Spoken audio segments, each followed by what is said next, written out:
I want to show you now, there are wonderful images, not collected in any way. It's not like that there's a book of these images. I wish there was. Sometimes I think, it would be so simple to put a book like this together, but that's not, my work. I mean, an art historian could really make a beautiful book of this. I want to show you just some images I've collected, and it was really, it's not that I set out to make this collection, but I realized that in fact there were a lot of these images, and I thought this would be a good theme to introduce to you. Images of women at prayer, and I want you to look at these images and put yourself in these places of women praying in their solitude. This is one of the joys of traveling by car in Europe, going through little villages and stopping at all the little, anytime you see museo, stopping to see, because sometimes there's nothing in these little museums, but then once in a while you find a huge treasure. And this was the case in this little tiny Greek village. I walked in and there was sort of the same old, a few shards of this and shards of that. But then here was this wonderful piece. This woman is naked. She's undoubtedly come from a ritual bath. She's clothed herself ritually. She has made, here's her little altar, undoubtedly in the courtyard of her home. She's made a fire, and she is now adding incense to the fire. And will now stay here in this place of meditation in her own seclusion. Greek women were never allowed to be out and about. The Greek world was very much a man's world. The woman's place was at home, and everything happened inside that home. Servant girls, of course, could go out. We're talking about the higher levels of society, but women of estate, so to speak, literally lived inside their home. They went from their mother's home right into their own marriage home. So she would have had her own little chapel, her own little place to say her prayers.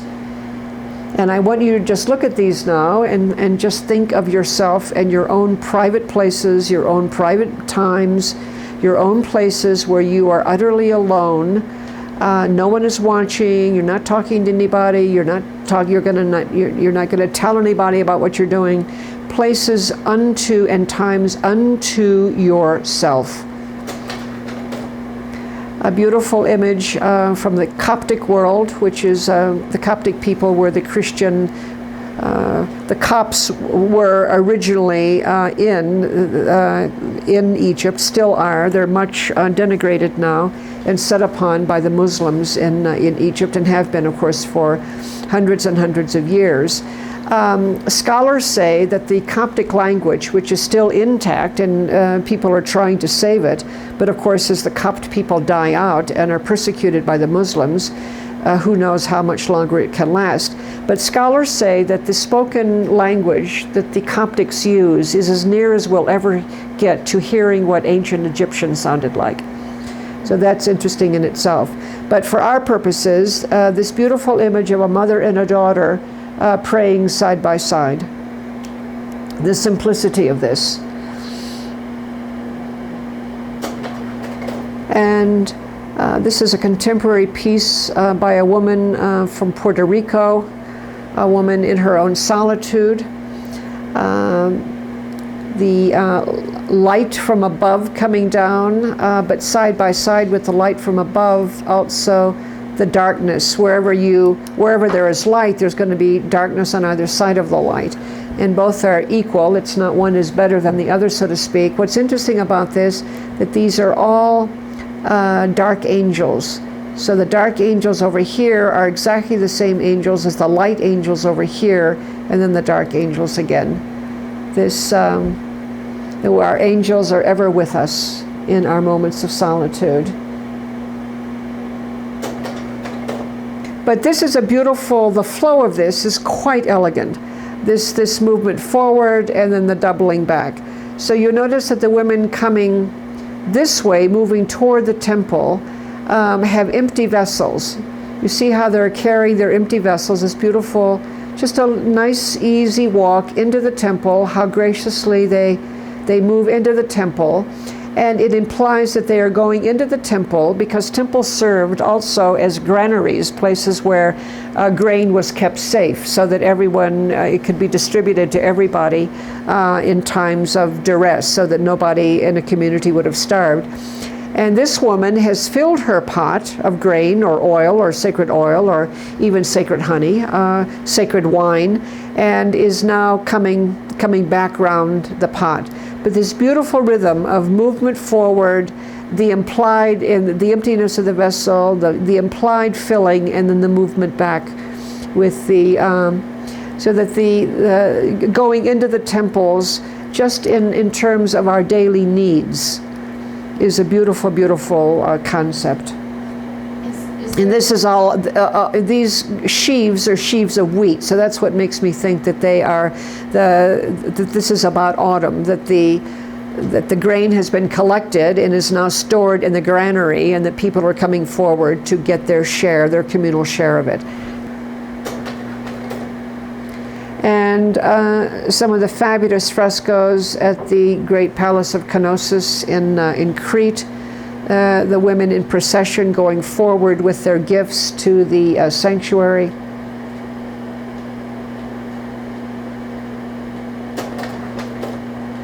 And a piece from the museum in Mexico, a woman sitting in prayer making her offering.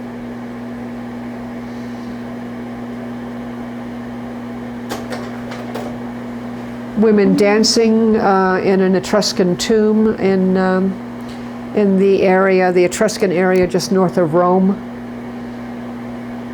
Ritual dance has always been so much a part of, because of course worship was so much, was the beginning of, worship is the beginning of all of the arts. Theater is about, is obviously, it came out of the rituals associated and initiated in sacred liturgies all over the world. Music, art, all of the arts originated in religion.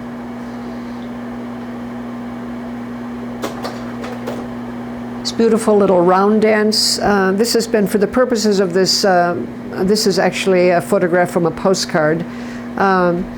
When you see this piece, there's another woman here. So there are 4 women dancing around the Great Mother, the goddess, and she is playing a musical instrument, which is difficult. It's a lyre. It's difficult to see because of the angle. But this is a very, very old piece from one of the early phases in Crete.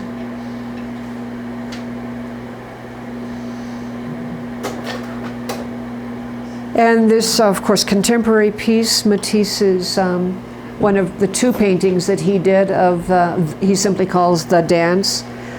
One of my, in fact, this is my playing the game of, what is your favorite painting of the, certain period in art history from the early 20th century, the beginning of what we now call modern art.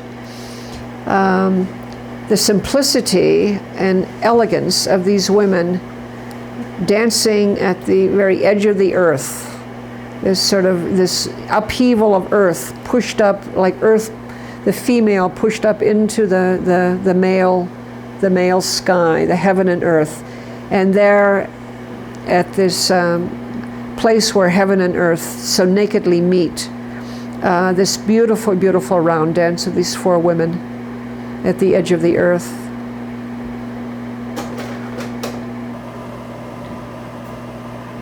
We hear many stories these days of people who are in a place of passage. They're in hospitals or in their homes, wherever it may be, who die, apparently are clinically dead, and yet come back to life. And coming back to life, you hear these stories of, they speak of a tunnel of life, of light. And they sometimes, there's a companion there to lead them into this, down through this tunnel of light. And that is their experience, and then suddenly they're back in life again. So it will perhaps surprise you to know that this painting was done in the mid-1500s. So whatever this experience is that people are talking about now is obviously an experience not unfamiliar to the threshold experience of people dying. That there is a place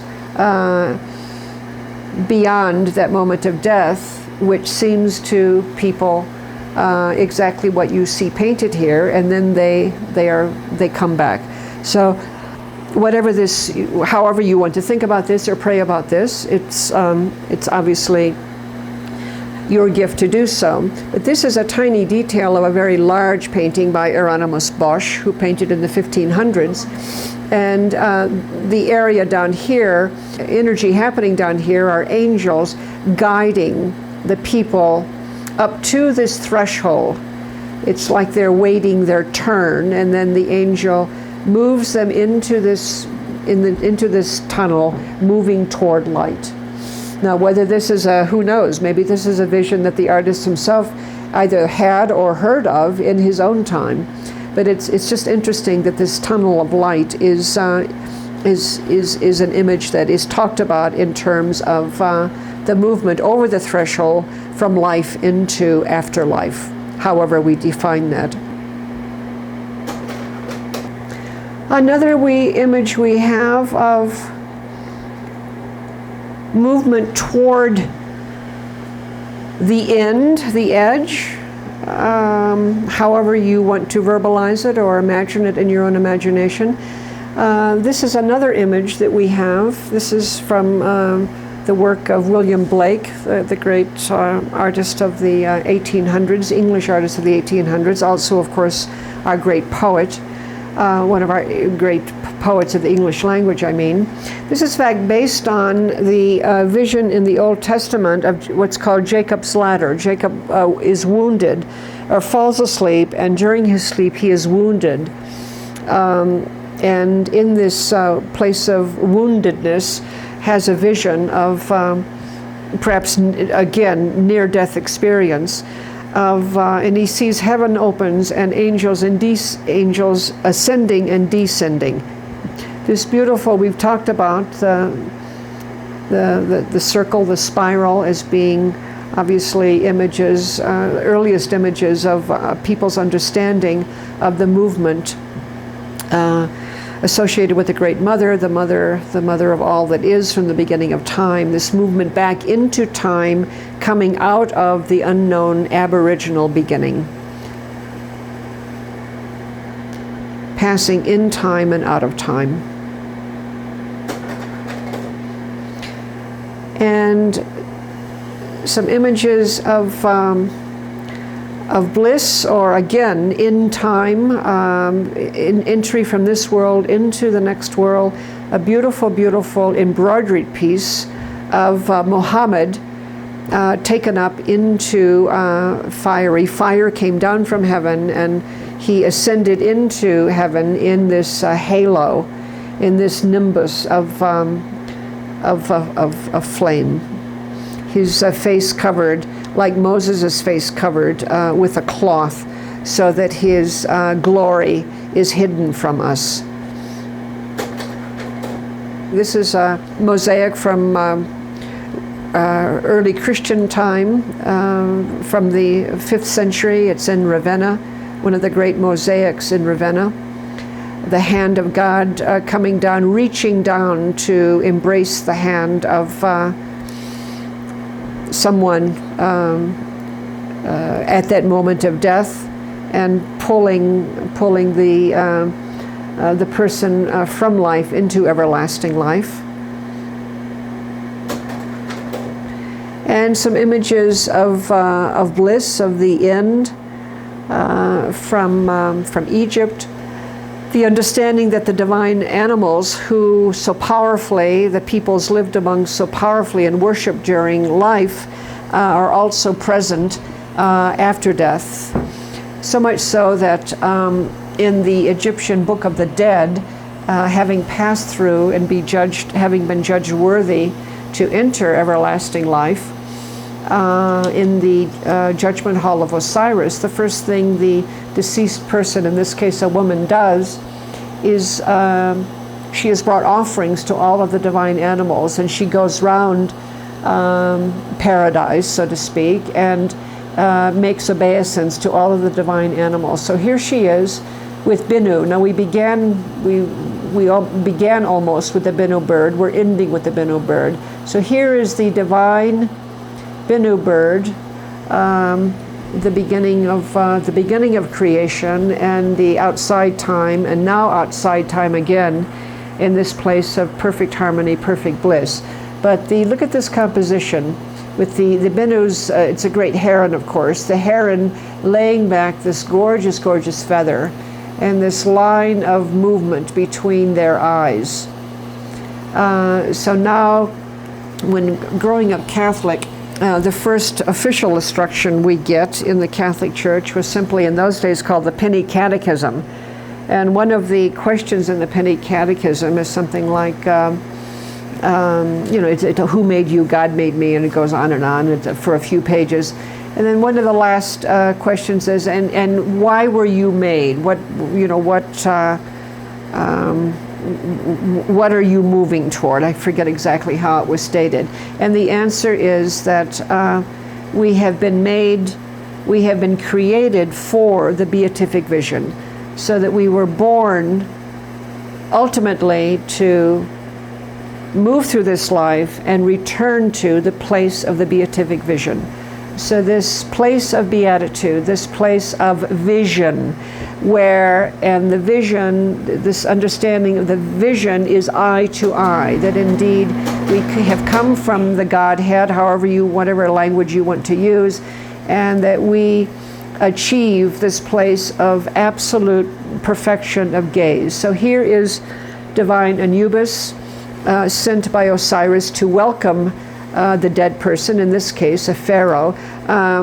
Even this as an image of heaven, of the perfect laying down of life's energies inside this, whether you think of it as a place or however you think of what lies beyond, the understanding of a beatitude, and that they greet each other as equals. That we, the old saying about we become gods, we become goddesses, we become spirit world. We leave life and enter spirit and become part of the spirit world. And another image of this divine gaze, this beatific vision, the dead person embraces Osiris, the Lord of Death, the Lord of the underworld, and the intimacy. Osiris reaches forward and embraces this person. Here are the sacred baboons painted in this tomb to represent everlasting life.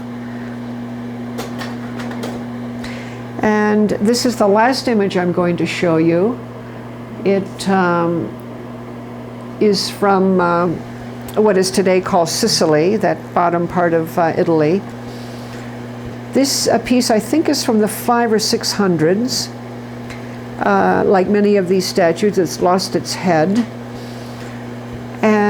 But it nevertheless contains and remains a powerful, powerful image, again, of the end.